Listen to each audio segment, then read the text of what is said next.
Welcome to The Explainer. You've probably heard the phrase watch and pray, but what does that really mean, to be watchful, especially for an event that has no set date?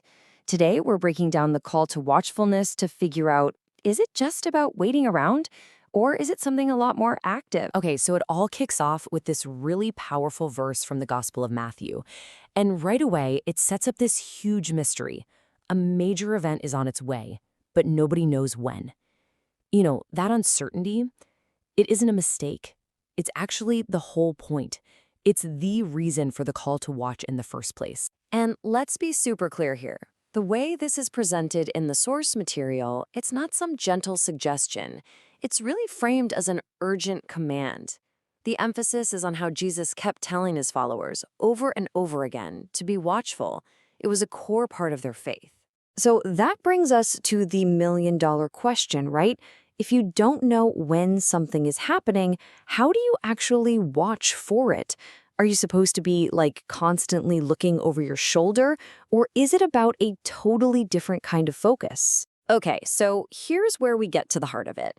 The source material really argues that watchfulness is something a lot of us might misunderstand. It's not just about sitting back and waiting. It's about being actively prepared. Let me give you an analogy. Imagine someone just sitting on a beach, waiting for a wave to come in. That's passive waiting. But now think about the lifeguard on that very same beach. They're watching. They're not just killing time. They are actively scanning the water. They're alert, and they're ready to jump into action at a moment's notice. See, that's the difference we're talking about. It's all about intentional action right here, right now. So when you look at it this way, watchfulness isn't just an action. It's an outward sign of a really deep inner commitment. And the motivation here isn't fear, fear of being caught off guard. It's actually driven by love and this joyful, eager anticipation for a return that's been promised. Okay, so what does this active preparedness actually look like day to day? Well, the source breaks it all down into these 4 pillars that are all connected. It all starts on the inside, right, with being spiritually alert, but then it moves outward into your actual daily actions. Things like living a life that honors God, fulfilling his commands, and this is a big one, serving other people. It's a really cool framework because it connects your personal, private faith to your public, visible action. And this is where it all pivots. We move from just talking about a big idea to something that's super personal. This whole framework, it isn't just for you to understand in your head. It's meant to be a tool for you to actually look at your own life. So, the first question it prompts you to ask yourself is a real gut check. Are you spiritually alert? Like right now, today. And then, right on the heels of that, it asks another question that goes even deeper. It really draws this line in the sand between just having faith and actively living that faith out. It's a challenge, really, to stop and ask yourself, has my belief actually translated into real-world action? So, the answer to all that self-reflection is laid out as this 3-part commitment. And I want you to notice how this works. It combines that internal stuff, the watching and the praying, with the external action of working.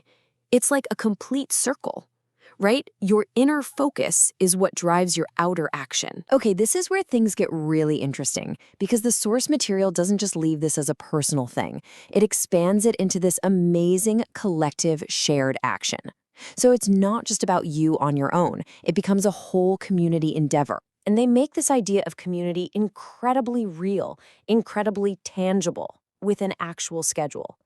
The whole goal is to create this synchronized global prayer vigil. So think about it. It could be midnight in Nigeria, while at the very same moment, it's early evening over in the US and Canada. And everyone is joining in together in a shared expression of this exact same watchfulness. Pretty cool, right? And there's this one prayer from the text that just seems to wrap up this entire mindset perfectly. The whole plea is for help to live in readiness, basically to turn this big idea of watchfulness into a daily reality, a reality of actively serving and keeping your heart, tuned in. All right, so we've taken quite a journey here, haven't we? We went from this kind of mysterious command all the way to a really practical framework for being actively prepared. And that really leaves us with one final big question. And this one is for you to think about. What does living in that state of readiness actually look like, day in and day out in your own life?